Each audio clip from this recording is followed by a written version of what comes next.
ওয়েবসাইটে আসার পর আমার কি কি কাজ হয় এই ওয়েবসাইটে ধরেন দেখেন এই ওয়েবসাইটে আমরা 5টা ইভেন্ট হইতে পারে যে আমি এই ওয়েবসাইটে আসার পর কি টোটাল ওয়েবসাইটে আমি কি ঘুরে ঘুরে দেখতে পারি তার ওয়েবসাইটে কি আছে এটার বলে পেজ ভিউ।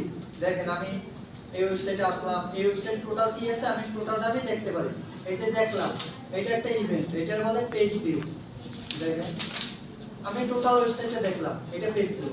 দেখার পর এই জায়গা ধরেন এই যে একটা জুতো আছে, আমি এই জুতোটার উপর ক্লিক করলাম এই লিংকে। দেখেন এইটা কি তার একটা কন্টেন্ট, এই যে তার কন্টেন্টটা আমি দেখলাম, এই যে একটা তার প্রোডাক্ট বা তার সার্ভিস, একটা ওয়েবসাইটে এসে তার প্রোডাক্ট বা সার্ভিস আমরা দেখব, এইটা হলো যে কন্টেন্ট ভিউ। তাহলে এইটা দেখা, এটা একটা কি ইভেন্ট। প্রথম হইছে কি পেজ ভিউ, তার টোটাল পেজটা আমি দেখছি, এটা পেজ ভিউ। এরপর আমি কি তার যে কোনো একটা প্রোডাক্ট বা সার্ভিস সম্পর্কে দেখতে আছি, এইটার বলে কন্টেন্ট ভিউ।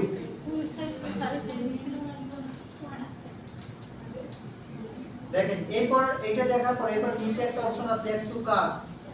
এই আমি চাইলে কি অ্যাড টু কার্ডে অ্যাড করতে পারি। দেখেন এই জায়গায় আমার কার্ডে কি কিছু আছে জিরো এখন পর্যন্ত। আমি যদি অ্যাড টু কার্ডে দেই তাহলে একটা আমার কি কার্ডে যোগ হয়ে গেছে। আমি ধরেন একাধিক প্রোডাক্ট কিনবো তার কাছ থেকে, তাহলে আমি কি করব কার্ডে অ্যাড করে রাখবো, একসাথে কি করব টাকা পে করব।